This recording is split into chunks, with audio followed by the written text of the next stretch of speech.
the well that no one visited. Beyond the edge of an old village stood a stone well. It had been there longer than anyone could remember. Its stones were worn smooth by generations that had leaned upon them. Its water was cold, clear, quiet. The elders often spoke of it, not because it was beautiful, because it had never run dry. Yet something strange happened as the years passed. Fewer people visited, not because the well had failed them, because newer things had appeared. Water could now be carried from distant places. Bottled, filtered, packaged. The village celebrated its convenience. The old well slowly disappeared beneath vines. One afternoon, a young traveler noticed the forgotten path leading toward it. He asked an old shepherd, "Does anyone still drink from the well?" The shepherd looked toward the distant trees. "Almost no one." "Why?" The old man smiled. "Because people often abandon what sustains them for what entertains them." The traveler frowned. "I don't understand." "You will." Curiosity pulled him down the narrow path. Branches reached across the trail, as though trying to hide what lay beyond. The air grew still. The sounds of the village faded behind him. Finally, he reached the clearing. The well stood exactly where the shepherd had said. Old, weathered, patient. He knelt, lowered the bucket. The rope creaked softly as it disappeared into darkness. A moment later came the sound. Water. He drew the bucket upward. The water was astonishingly clear, cool enough to make his hands ache. He drank. Nothing remarkable happened. No vision. No voice. No miracle. Only a strange feeling he could not explain. It felt alive. When he returned, he found the shepherd waiting beneath an olive tree. "Well," the traveler nodded slowly. "The water was different." The shepherd smiled. "It always has been." "Then why did everyone stop coming?" The old man picked up a dry leaf and turned it between his fingers. "Because people eventually begin confusing what is easy with what is good." The traveler sat beside him. "They're not the same?" The shepherd laughed quietly. "Rarely." He pointed toward the village.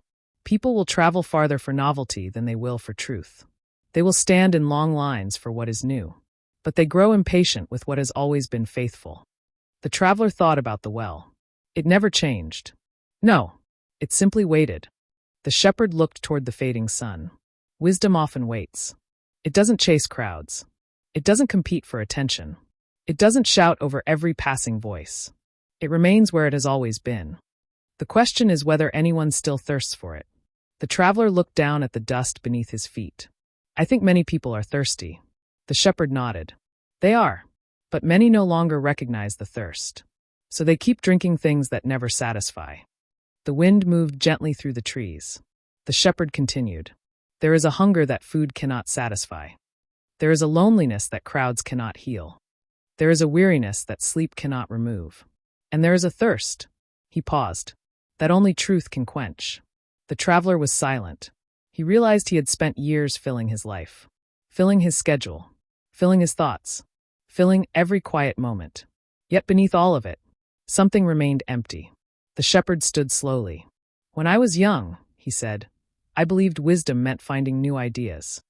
And now I believe wisdom is returning to the well before I die of thirst." The old man began walking back toward the village. After several steps, he stopped without turning around. "Guard your thirst." The traveler looked up.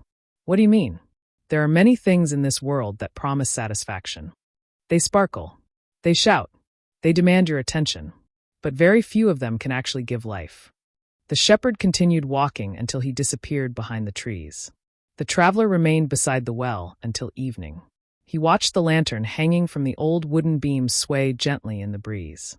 It occurred to him that the lantern did not make the water pure. It merely helped people find it after sunset. Perhaps that is the purpose of wisdom. Not to become the source, but to quietly lead others back to it. There are wells that never run dry. Not because they are hidden, because they are forgotten. And perhaps the greatest poverty is not having an empty cup.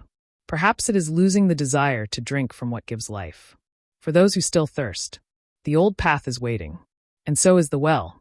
If this lantern led you back to an old well you had forgotten, return again. There are still ancient paths to walk. Still quiet places where wisdom waits. Until the lantern is lit again. Shalom.